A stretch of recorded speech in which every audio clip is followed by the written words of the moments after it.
And we're live. Hello, my hunters, and welcome again to another day of podcasting. Oh, not agreeing. And I'm the darkest soul. Another day of podcasting.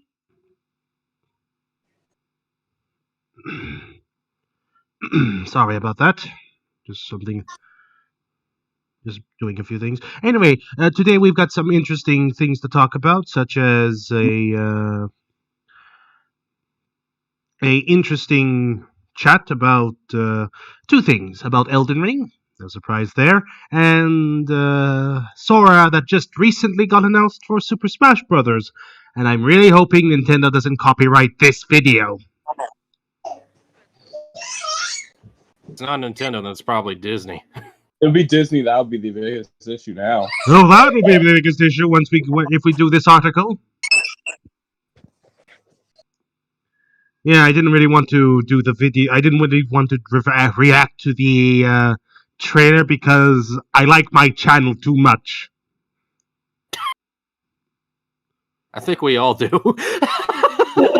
Yeah, that's why I am not going to. That is why I am not going to. We are not going to react to that video. From was one thing because they don't mind it. Nintendo and Square and Disney are another thing. Yeah, get all three of them upset at once is going to be Oh, it's scary. It's so scary. I may be small enough that it's not worth the hassle, but still, I don't want to risk it. So let's start off with the usual content. Elden Ring, Darc, you mind opening that one up? Roger that. All right. So today's topic, if everyone can see it, I'm just entering the Is that- stream. Elden Ring. Hang on. I'm now in it. All right. Is everyone in it? Yep. Mhm. All right. So apparently, the article stated that Elden Ring is rated in Korea as From Software's next project gets closer. So apparently, the rating in Korea is, according to the article, it's the same rating Sekiro and Dark Souls 3 got. In Europe, Dark Souls 3 got a PEGI 16 as well as Sekiro. Huh. What did it get in the States? I'm curious. Actually, I can pull this up now, I think. Maybe let's look up my thing. View product. Hang on one little second. Got M. Sekiro's M in the States. Hold on for Dark 1 second. Oh, okay. Should have done this earlier.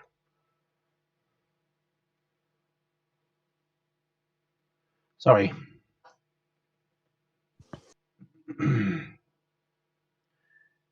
You were saying? So, Elden Ring, so the article No, Dark. Green. goes into Sekiro sorry. has an M rating. The only FromSoft game like in that had anything lower was Dark Souls 2 with a T. T. That's odd for a Dark Souls game, don't you think? Yeah, Dark Souls 2. Yeah.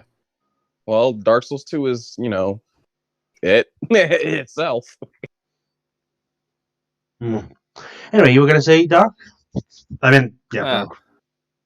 So the article here explains that Elden Ring has received an official classification from the Korean ratings board. So bring the long-awaited next game from the Dark Souls studio a step closer to reality. That's always a thing. The rating was posted today on the board's official site and spotted on Twitter by Mordecai. Mordecai. Yeah, Mordecai. Thank you. I don't know how to pronounce names. There aren't many surprises in the listing itself, which attributes its 18+ rating for Elden Ring's frequent depictions of realistic violence. Sekiro, Dark Souls 3, Bloodborne, and other From Software projects have all received the same rating, except for Dark Souls 2 because it's its own thing. So if you were able to stomach their gory monster battles, you should be able to rip and tear your way through Elden Ring as well.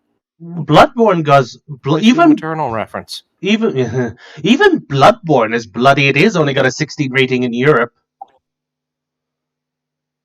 See, Mm. Bloodborne, it's like, you know, there's like, I feel like there's like levels of M. You know, Yeah, it's like the levels. exactly. Then again, GTA 5, Mhm. different level of M. that's rated 18 in Europe. Yeah. So the article then continues on with, given the fact that we already knew Elden Ring is set to arrive on PC, PS4, PS5, Xbox One, Xbox Series X on January 21st, 2022, this isn't a big leak or anything. However,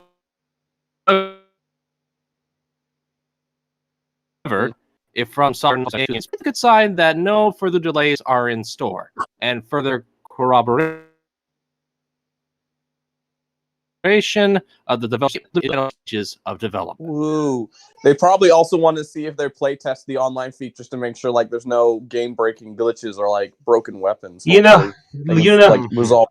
we all know they're gonna miss something, because you know how the fan base are. They find something, then they don't report it. Is the best. Remember We that already from know. Dark Souls 2? Yeah. Anyway, Yeah, they're definitely gonna miss something.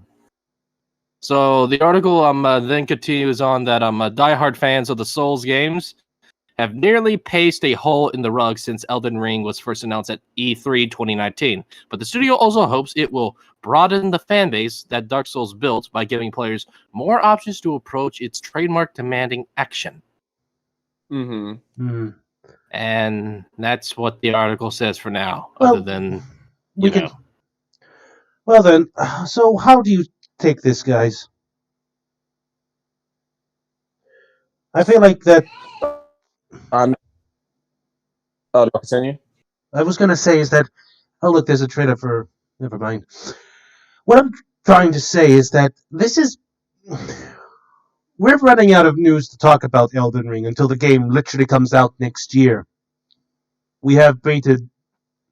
We have waited what, 2 years for this game? Going 3. Yeah. So at this point, there's basically like no discussing on how we're gonna do this.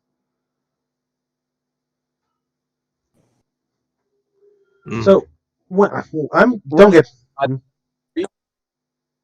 Go on. We're just excited it's going to be here. You know? Yeah. Extremely. Very excited.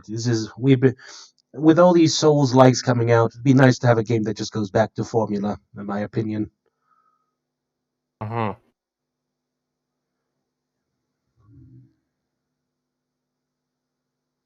I don't know very much.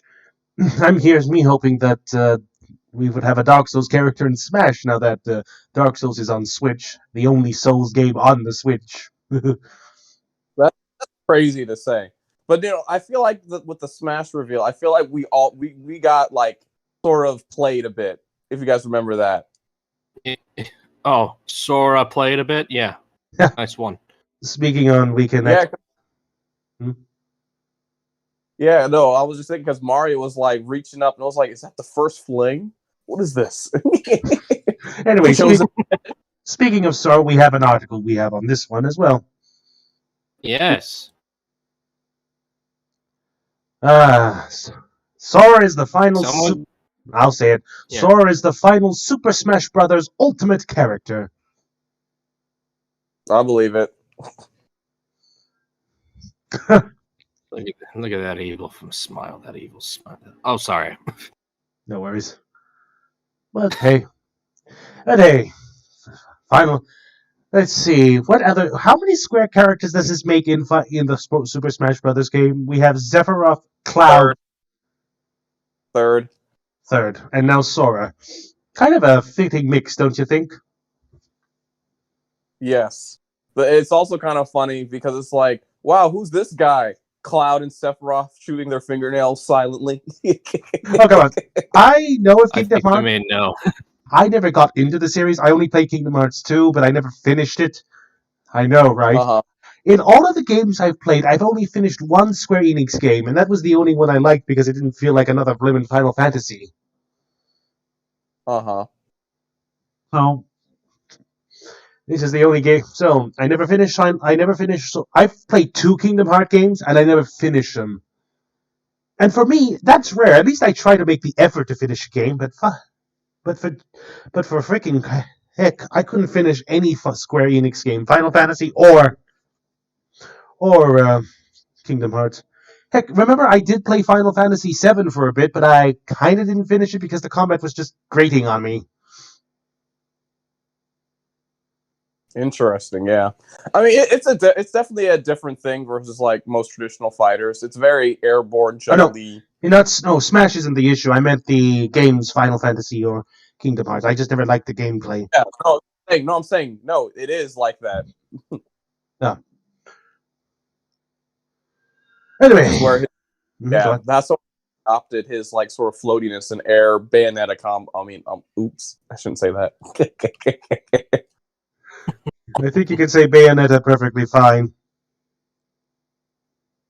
Let's say there aren't isn't Bayonetta? It's like I know they have it on Nintendo consoles, but I believe it's also on Sony.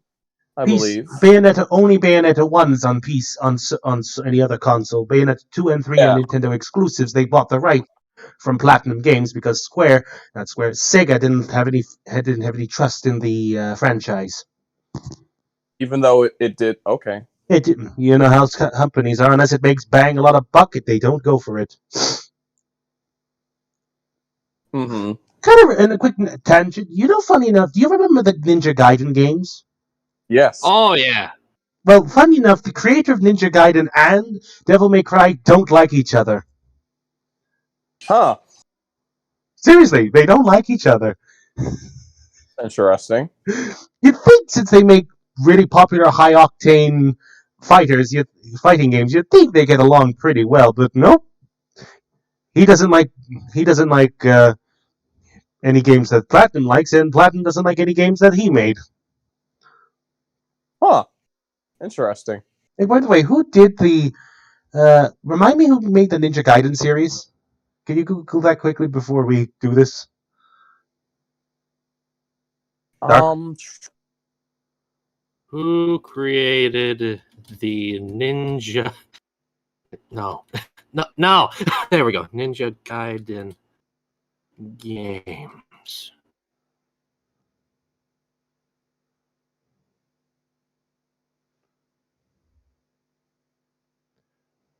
No, not the 2D one, not the more modern day 3D ones, not the original 2D one. That's what I'm trying to figure out. So, when was the more modern ones published in again? In the 2000s.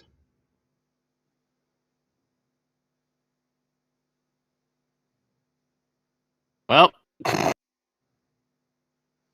2004. Put in Ninja Gaiden 2004.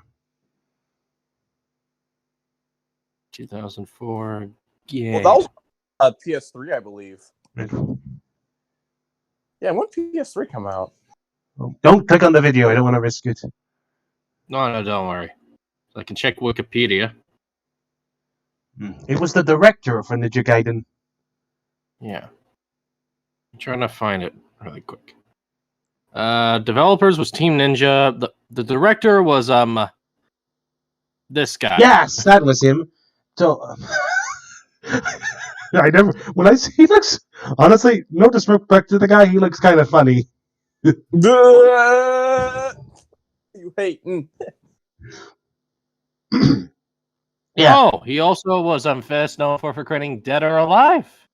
Or as it's properly known as Boing. Yes.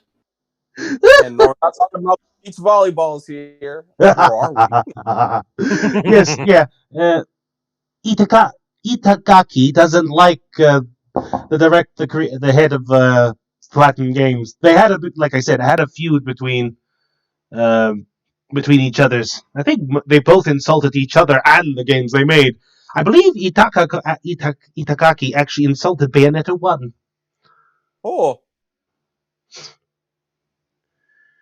Then again, don't people say that Ninja Gaiden is harder than Dark Souls? It is. It is. Yeah, especially the 2D ones. The 2D ones are absolutely mental. Hey, I played Castlevania, and I bought the Castlevania collection, and I enjoyed them. I don't think you played an NES game. It'll kick your ass. I have an NES right behind me, right in front of me. No, I mean the original back in 1990. That's what I have. I have an Oh, I have an NES. you do? I have an NES right there. Oh boy. Anyway, let's get on with the article with Sora, and this will be basically. Yes. Well, the article here states that by Arai Notice, or I believe that's by the who's created the article. Well, for every person who's thrilled, 10 more are pissed. Probably during a digital presentation this morning, Sakurai at long last unveiled the final fighter for Super Smash Bros. Ultimate. It's Sora from Kingdom Hearts! Yay! So he'll be available on October 18th. Oh boy. Oh goody. And I think the joke is that there are so many sword fighters in Smash, aren't there? Not a sword fighter. He's not a sword fighter. May I present to you Super Slash Brothers Ultimate? That's slasher. Like, not gonna lie. So Sora is the latest in a long line of blade-based fighters in Smash Bros. I can't deny that. It's called Keyblade for a reason. No, I highly doubt you'd use that as an actual weapon. Oh. Yes, a piece of rod. Good job there. Mm-hmm. So it continues on. He's apparently lighter than Animal Crossing's Isabelle and can be launched easily as a result, intended to be a more accessible character. His basic attacks are a bit slower than other sword fighters like Lucina or Marth, but you can hold down the basic attack button to perform multi-move combos. Also, his aerial combos look bonkers. Define bonkers because the entire game is bonkers. It's bananas. B-A-N-A-S. Yeah. For special moves, Sora can cast magic. Oh wow, where have I ever seen that? Dark Souls. Oh, hey, Sora's ripping off Dark Souls.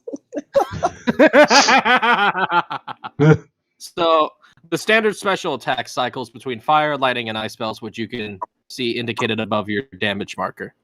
He can also do a dash attack, Sonic Blade, which seems key. Get it? Get it? Key. Get it. That's not even funny. I get it. String together attacks. God. Crucially, he can dash after using his up B, extremely helpful for getting back onto the stage. Finally, he has a counter, in case you didn't have enough of those from all the Fire Emblem fight. Okay, well, at least this guy gets it. His counter's different. Yeah, it's way more different. So, I don't know why I said it like Patrick, but okay. So Super Smash Bros. Ultimate is the... Oh, well, I already know that. God, I don't care. Okay, I don't need to read that. Yeah, I think we all know that the Smash Brothers games are just a collaboration between Nintendo and gaming characters. I highly doubt that's newsworthy. Mm-hmm. Yeah. So the game was released in 2018. Yes, I'm aware.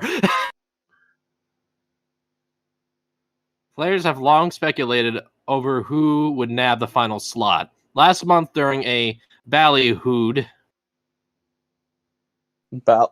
Ballyhood.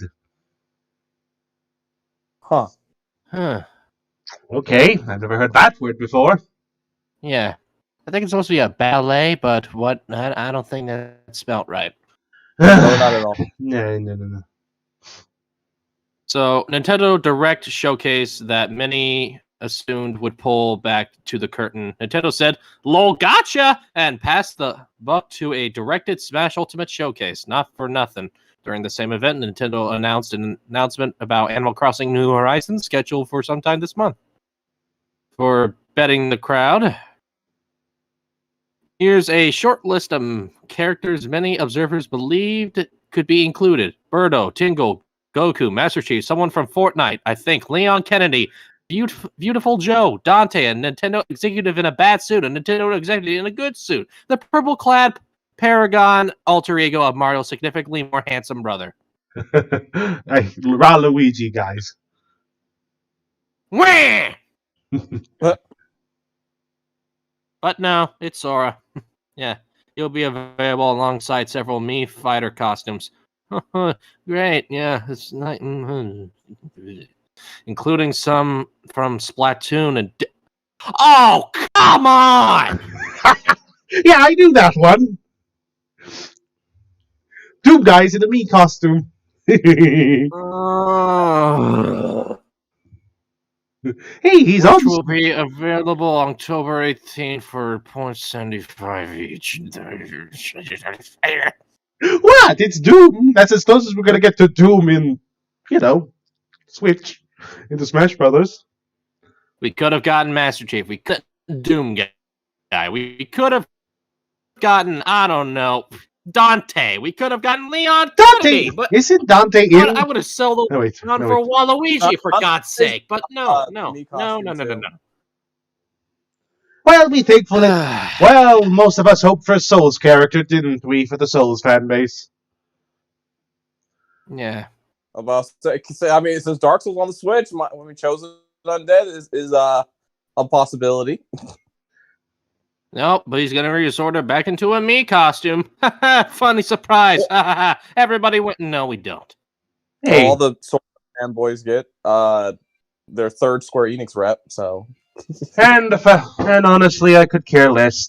Sorry to the fanboys that they're going to watch this, but I never felt like Kingdom Hearts was a well put together story. It feels like it. I really think that the directors really needed a thesaurus because they say heart darkness, heart darkness, heart darkness. I get it's the theme, but Dark Souls does it completely. Always say, oh, the Dark Soul was barely mentioned. Yes, we know it's got its call, but it was only mentioned sparingly in the lore. Even talk about darkness You was required like DLC to freaking know what the Soul was. It required like Dark Souls 3 DLC to even know what that was. At least it was an appropriate ending to the series. Let's be fair. I'm not saying it isn't. I'm just saying like because the way they frame it in the story in Dark Souls 1 is that the Dark Soul was like discovered by the pygmies. Well, Dark Souls 3 said pygmies, Dark Souls 1 said pygmy, and that was sort of just kept in secret, so nobody really knows what it is. Well, apparently we do now. We literally held it in our hands for a little bit. Yes. The very thing until a certain Red Hood ate everyone. True. Hey, if you ever get the chance, there's a song by Aviators called Red Hood. Highly recommend it. From Batman? What if painting? What if Elden Ring's the painting that the painter girl made with the Dark Soul? Hey, it was said, actually, Google this quickly, but George R. Martin did say it's a sequel to Dark Souls. Well... No, wait. Put George R. Martin's sequel. We could have done that. George R. Martin. Dark Souls sequel. Dark Souls sequel. Yeah, I was going to say, this is a weird George R. Martin sequel. Who's going to be his successor? Yeah, this is actually a continuation of my Game of Thrones series as well. All right, there's the one. That's the one. Let's see here. Send me the link to this one afterwards so I can put it in the chat afterwards. All right, got it. Not I know. I'm just getting it ready. So, the article here says author George R. R. Martin recently spoke to Chicago Focus Network on WTTW News after receiving an honorary doctorate from his local alma mater, Northwestern Middle School of Journalism. It covered topics like the effect Game of Thrones has had on his life, his feelings about the half-century since he studied in the area, and, most juicy for all of us, some details about his involvement with Elden Ring. Come down. And okay, I think this is the juicy part right here. I believe. Mm-hmm. Martin was asked about how different it is working on a video game as opposed to being a fantasy fiction writer. And in quotations, actually, it's considerably different, replies Martin. I've played some video games. I'm not a big video game person, but the game is called The Elden Ring, and it's a sequel to a game that came out a few years ago called Dark Souls, and it came out of Japan. You guys says it agree? I don't think he knows what the successor is. I think that's probably the word he's looking for, but he probably doesn't know what that word is. True. Let's face it, guys. It's a shame. Honestly, Wait, what? no, it's not a shame. I'm glad Elden Ring's coming out. Yeah, definitely. I don't think there's going to be anything like it in the future. Well, personally, unless you count Breath of the Wild 2. Well, I We'll get to there eventually. Yeah. I guarantee you, and I'm going to hold my breath until even if it doesn't happen, that people are going to compare Elden Ring to Breath of the Wild because of how similar, I'm using quotation marks there as you saw, they are to each other. Large open world, desolate lands, basically. Hopefully they won't. Didn't we do that? Yeah. Hopefully, let's hope that there are no puzzle bosses, because as much as it's interesting, Zelda does puzzle bosses better because the mechanics are designed around said puzzles, said bosses. Dark Souls is more appropriate for combat. Yeah. Anyway. Yeah. Well, that's all. Well, that's all the articles. Yeah, that's all the articles. So, we have a lot of... no, that was a lot to take in, don't you think? Yeah, no Doom guy and yay. Actually, you remember Nicktoons' own rival to Smash Brothers? Nicktoons' own video game, Smash Brothers? All Stars Brawl or whatever? You mean Brawl Stars? Or whatever it's called, yeah. Believe it or not, I heard rumors that they're going to try getting Goku into that game. Wait, is it Brawl Stars or is it Brawlhalla? I don't know. Brawl Stars. Brawlhalla is a different game. Brawl is a different thing. Okay. No, doesn't Brawlhalla actually have Nick characters in it, though? A few, I think. Oh, wait, yeah. It says right here, Brawlhalla X The Walking Dead. Oh, boy. Huh? Is this Negan in it? It has, apparently it has Rick, Michonne, and Daryl to defend against the Walkers, and also has Negan and Maggie. Well, that sounds fun. Then again, he's already been in a Tekken game. And then they're going to have... don't forget, Ben 10 is in Brawlhalla. Oh, yeah. Wait a minute, you said that Goku was going to be in that Nickelodeon game. Was I don't think Dragon Ball was ever on a Nickelodeon. No, area. it was on Nick too. It was on Nickelodeon's when Kai was being broadcast. Wait, really? Yeah. But they're like punching and blood and stuff. Never mind. Oh, come on. If a TV show can have something like Invader Zim on it, I'm sure they can have Dragon Ball. Ooh, Invader Sim. So it's not the stretch of the imagination if a show like Zim exists on Nickelodeon. Hey, basically Rayman and the Kung Fu Panda are on Brawlhalla too.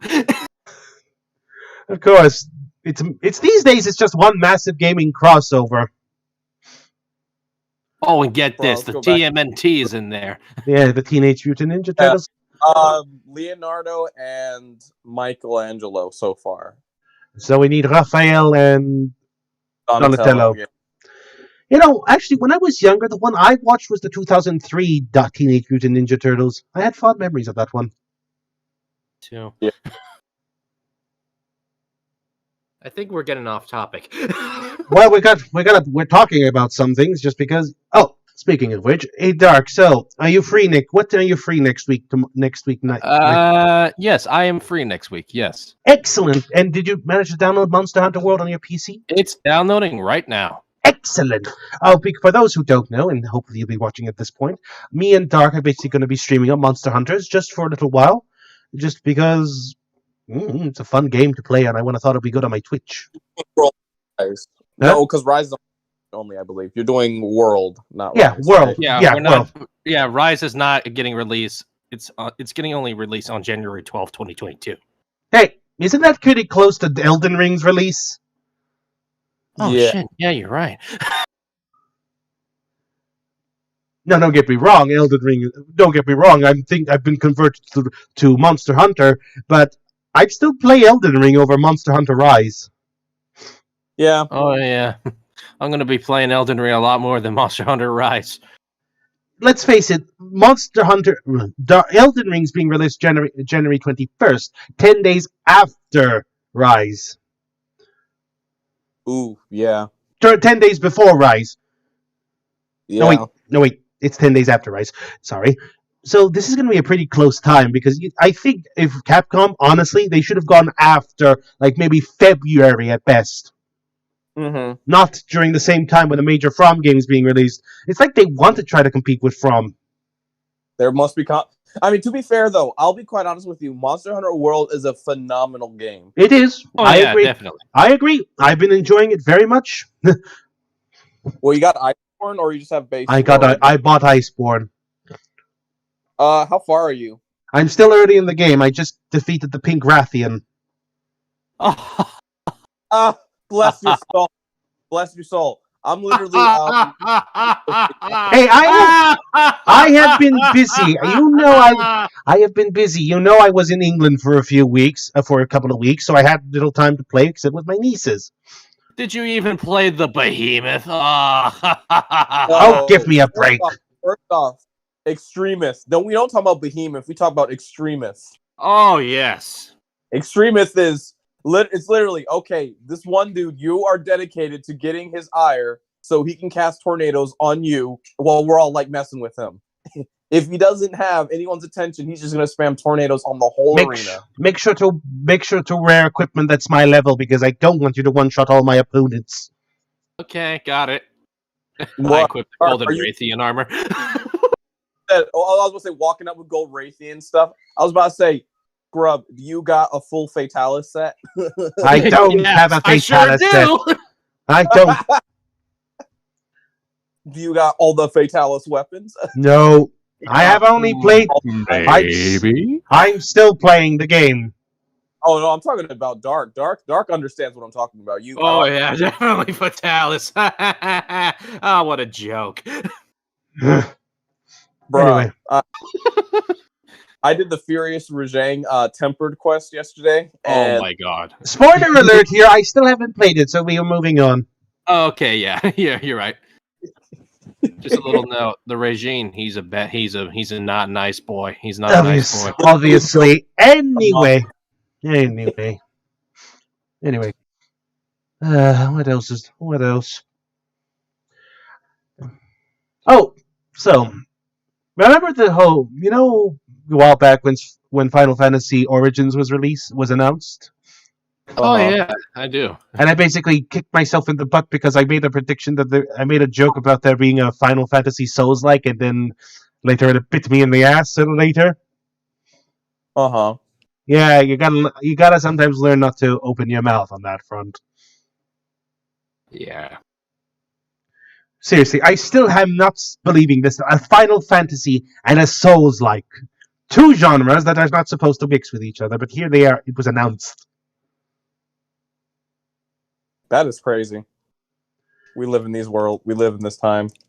What's next? A Final Fantasy... Let's pick whatever. We have a Final Fantasy... A Souls-like Star Wars game.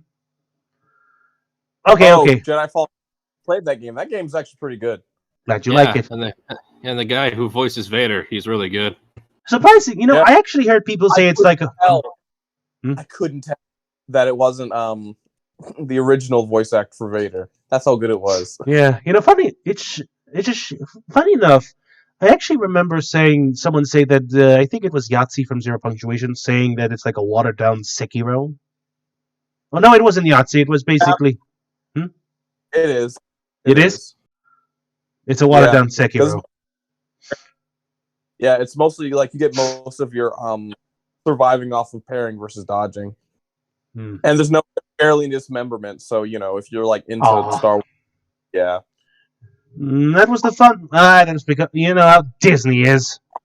Well, it's a Disney Star Wars game through and through. I mean, it's a good game, but it's a Disney Star Wars. Come on. You should have been that if you defeat an enemy, they should have been dismembered wherever you hit them. So if you hit the leg, it should be cut off. If you cut them in half, it does that. You can make... Just like with a glow, basically. The lightsaber doesn't feel like a lightsaber. It's just like a glow stick. It's basically... Best. Yeah, it's a shame. Even game... Like, it would have been cool if that happened because it would have actually felt really cool. I know the realistic that they basically... kill one opponent. Force Unleashed series did it better, but that's because it's not a third person. It's not a Souls-like. It's a standard third person action game. Good one, mind you. Oh, speaking of which, I'm not hating on Force Unleashed. That's a solid game through and through. It is. I like it. Yeah, and Sam Witwer was great as Star Killer. Speaking of which, the third one is just really announced a few weeks ago. What? You're pulling my leg. I'm not pulling your leg. Google it. All right, I'm pulling. All right, hold on. Third Star Wars: The Force Unleashed game.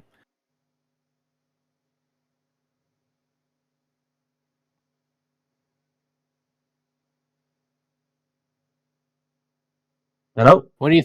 What's it going to be called? The Force Unleashed 3. I know. Original. The original dude died, and he had a clone who died. No, depends on the action. If you chose the light side, he still lives. Yeah. But who's going to choose the light? Ew, stinky. Yeah. Stinky goodness. In other news, Yu-Gi-Oh! Duel Masters has finally been announced for a release date. Bro, I'm going to send people to the Shadow Realm. Yeah, it's going to be... Sorry to disappoint, Yuki, but you activated my trap card. It's being released this winter. Look, can we just say... I just want to tell you something about Kaiba real quick. Like, let me tell you how desperate... So, okay. He lost Yami in like the first episode. I know, right? Classic. That he spends like trillions of dollars on his company's money to build a portal to the freaking afterlife just to freaking fight this dude in a children's card game. It is one thing you can actually dedicate him. He is a dedicated duelist. Yeah, he's dedicated, all right, but dedicated in the wrong way. He could have ended world hunger. Or done something beneficial. Nah, I'm gonna build a portal to the underworld just to fight this dude in a children's card game. I think, though I will not lie. Yeah. Though we gotta, Duel Masters is gonna have microtransactions, and it's got a single player story apparently. Okay, no hard pass. Nope. No, you could be Kaiba. You could be like, I activate my credit card. Yu-Gi-Oh! If it was ran by EA. Well, you might not too far from that one, but it is gonna have a single player mode. You know what's a shame? What? I wanted to have. I have a deck.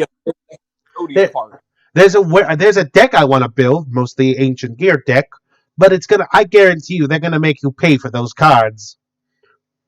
Bro, yeah, they will. Spend $120 to get all Exodia part deck. You will win every match, guaranteed.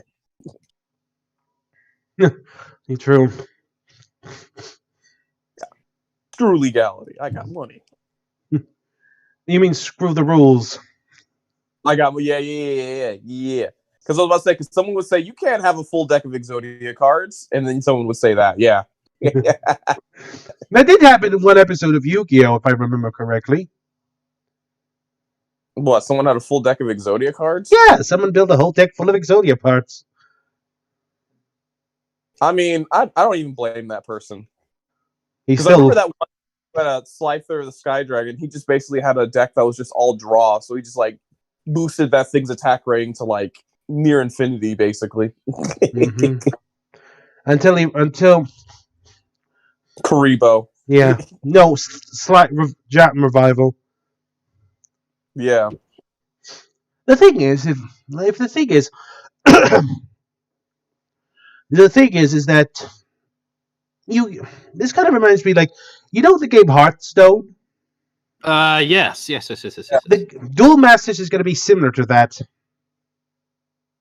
It's gonna have those flashy card animations, so when it attacks, it has those beautiful effects. Blah blah blah. It even has some animations, so when you place certain boss monsters down, like it does a little animation before the card slams down.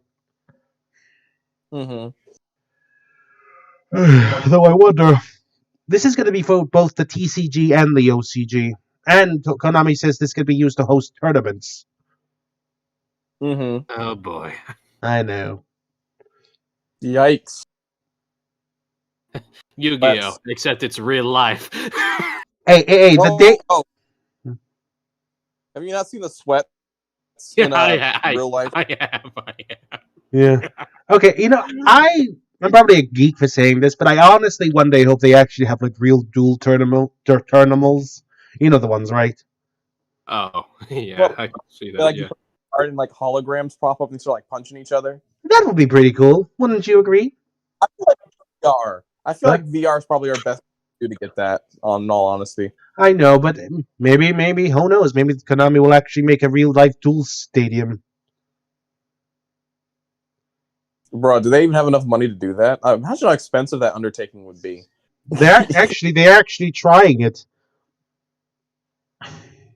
What is this, 4D chess? The problem is, how are you going to be able to see what cards the player has? That's the thing. Wait, on VR? You mean like if you were doing? No, if you're doing it at actual dual terminal like the shows.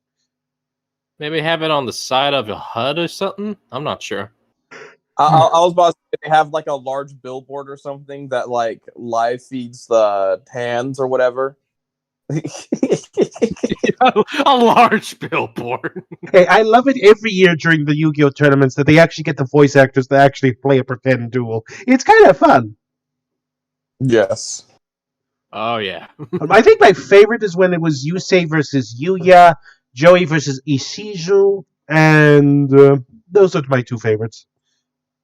Honestly, I love the Ishizu versus Joey because of how Ishizu just basically just roasts Joey. Like one time she asked when Joey wanted to enter the tournament, she says, "You'd probably lose." And he thought, "Did you let anyone tell you that?" No, common sense. Oh. I just remembered that. It's like showing, yeah, even if you did enter this tournament, you wouldn't win against anybody. Oh no. Yeah, but Feels bad, man. yeah, though. Let's face it. In the original 4Kids stuff, they gave Joey a Brooklyn accent. For whatever reason. I think it's because in the original Japanese he was very disrespectful and didn't use honorifics, so they thought a Brooklyn accent would it would be perfectly fine. That sort of idea.